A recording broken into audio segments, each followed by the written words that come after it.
told her there were 3 sets of 2 keys, one for the front door and one for the back, and Mrs. Orchard had one, Mrs. Joyce, who came in to clean once a week, had another, and Clara had the 3rd. Clara wanted to tell her mother, who was no longer on the phone, but her mother sometimes cried after speaking to the policeman, and her face got all red and blotchy, and it frightened Clara. And anyway, she couldn't leave her place at the window. If she failed to keep watch for her, Rose might not come home. A light came on in Mrs. Orchard's hall. The glow of it spilled out onto the porch for a moment before the man closed the door. It was getting quite dark inside the house. The living room of Mrs. Orchard's house was right next to the living room of Clara's house, and both had windows at the side, facing each other, as well as at the front, facing the road. Clara scooted across to the side window. So long as she was at one of the windows, Rose wouldn't mind which one. Arriving just as Mrs. Orchard's living room light came on, and the man walked in.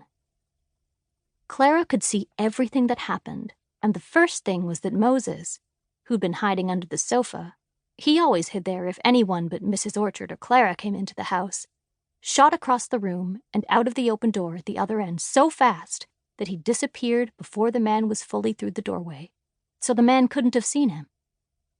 He would have gone into the mud room, Clara knew, and from there out into the garden.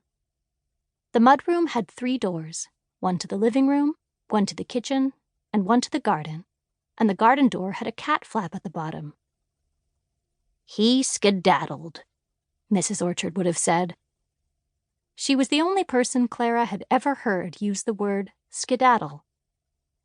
Clara herself had been in the mudroom an hour or so earlier to give Moses his dinner. She allowed herself to leave her place by the window for a little while, morning and night, because she had promised Mrs. Orchard she would look after Moses while she was in the hospital. Rose would understand. "He'll be happy with you here," Mrs. Orchard had said. "He trusts you, don't you, Moses?" She'd been showing Clara the mysteries of the new can opener. It was electric. You had to hold the can in the right place to begin with, but it did everything else itself. It even turned the can around, slowly and smoothly, as it cut off the lid. "A gadget," Mrs. Orchard had said.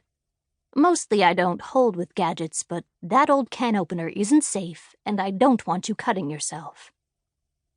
Moses was winding himself around their legs, desperate for his dinner.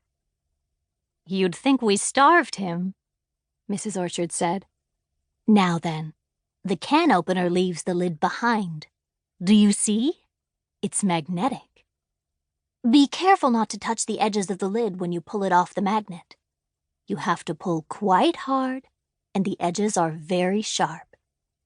Keep the can in the fridge until it's empty, and then give it a rinse and put it in the garbage outside, not in here or it'll smell.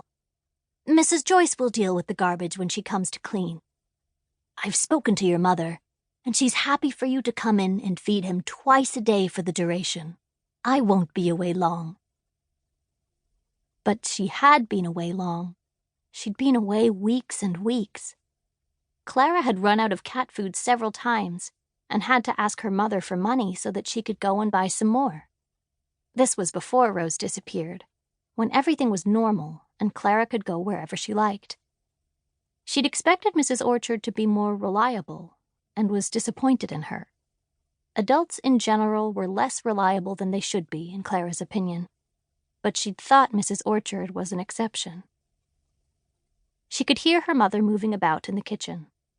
Maybe she was feeling better now. "Mommy?" Clara called. After a minute, her mother said, "Yes?" But her voice sounded choked up.